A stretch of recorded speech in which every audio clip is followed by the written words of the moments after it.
Mann Whitney U-test, which we also call Wilcoxon rank sum test. We have an example here. A lecturer wanted to study whether there was difference in performance of two streams he was teaching. A sample of 6 students was selected from each stream, and the performance was documented as shown below. We have stream A, stream B, the data is given, and then we are supposed to use Mann Whitney U-test to examine if there is any difference in performance between the two groups. Use alpha of 0.05. So the first thing we do is that we set up the hypothesis. So we need to have the null hypothesis and the alternative hypothesis. The null hypothesis is that the mean of A is equal to the mean of stream B, and the alternative hypothesis, which is normally got from the question, states that the mean of stream A is not equal to the mean of stream B. This is because we are just supposed to examine if there is a difference. If we have been asked whether there is a difference, it does not indicate whether we are concerned with this being greater than or less than this stream B. So that's why we are having it as not equal to. So the next step is to consider the performance of stream A and also the performance of stream B, and then we rank them together. So we shall look at this performance here and this one, and then rank these values from the least to the highest, or from the lowest to the highest. So if you look at these values and these ones collectively, the least figure or the least value is 10. So we shall give that one rank 1. Then the next one is 11, which is here, given rank 2. Then above it we have 12, we shall give it rank 3. Now the next value, of course, is 13. You realize there are two 13s here. We have this one and this one. So one of them will be ranked position 4 because we have reached rank 3. So we shall rank one of them rank 4, another one rank 5. Take the two ranks and divide by 2 because there are two 13s. So if you do that, you'll get 4.5. That means the performance of 13 will be ranked 4.5, 4.5. Then the next value after 13 is 14, which also happens to be two of them. We have 14 here and another 14 here. So we shall utilize the next two ranks. Remember, we have utilized rank 4 and 5. So the next one is rank 6 and 7. So that will be given to these 14s. One of the 14s will take rank 6, another one rank 7.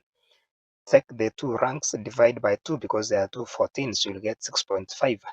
So that means 14s will be ranked 6.5, 6.5. Now we have utilized position or rank 6 and 7. The next one is rank 8. So which is the next number after 14? This 15. There are also two. We have this 15 and another 15 here. So one of them will be given rank 8, another one rank 9. That's what we have here. Take rank 8 and rank 9, add them and divide by 2 because there are two 15s. You will get 8.5. That means one of the 15s, each one of the 15s will be ranked 8.5. Like that and like that.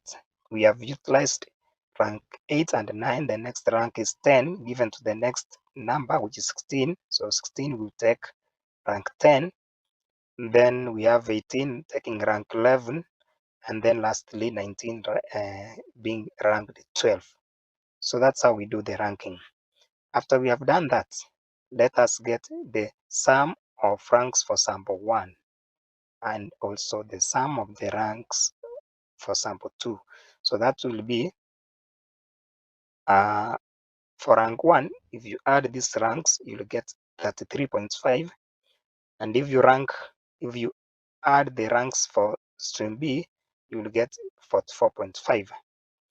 The next thing is now to use the formula to get U1 and U2.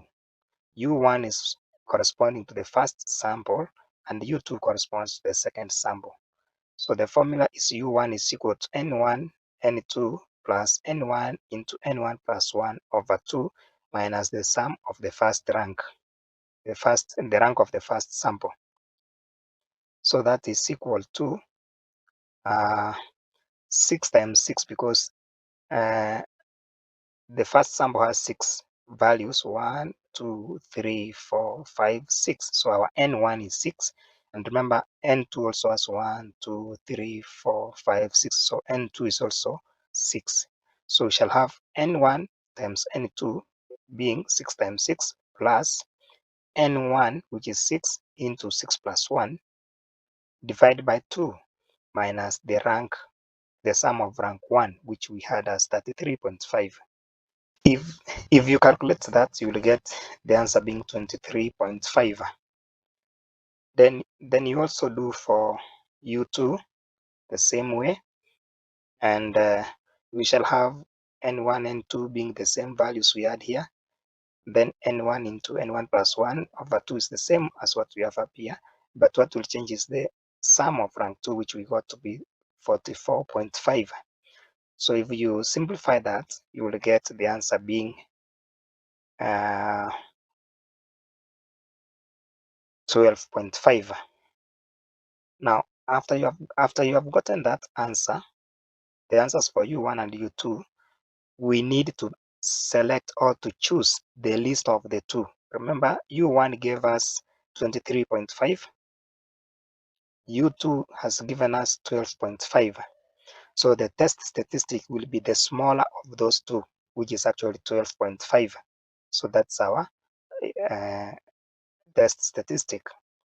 The next step is to calculate or to determine the critical value of N1 is equal to 6 and N2 is equal to 6. Where are we getting this one? N1 is the sample size for the first sample, which was stream A, which has 6 individuals. And then this is the sample size for the second sample, which also has 6 individuals. So that's where we are getting the 6 and 6. Alpha, we are given from in the question that it is at 0.5% level of significance. So if we take those 3 quantities, we go to the table for Mann Whitney and look for N1 is equal to 6 downwards, and then N2 is equal to 6 across. Remember, the table we are using is that one for 0.05 significance level. So if you read it, you will get the answer being 5. This is the critical value. So the critical value is 5, but the calculated value is 12.5. Now, since the calculated test statistic, which we got to be the lesser of U1 and U2, and that was 12.5. Since that value is greater than the critical value is the one we have read from the table here, then we reject the null hypothesis.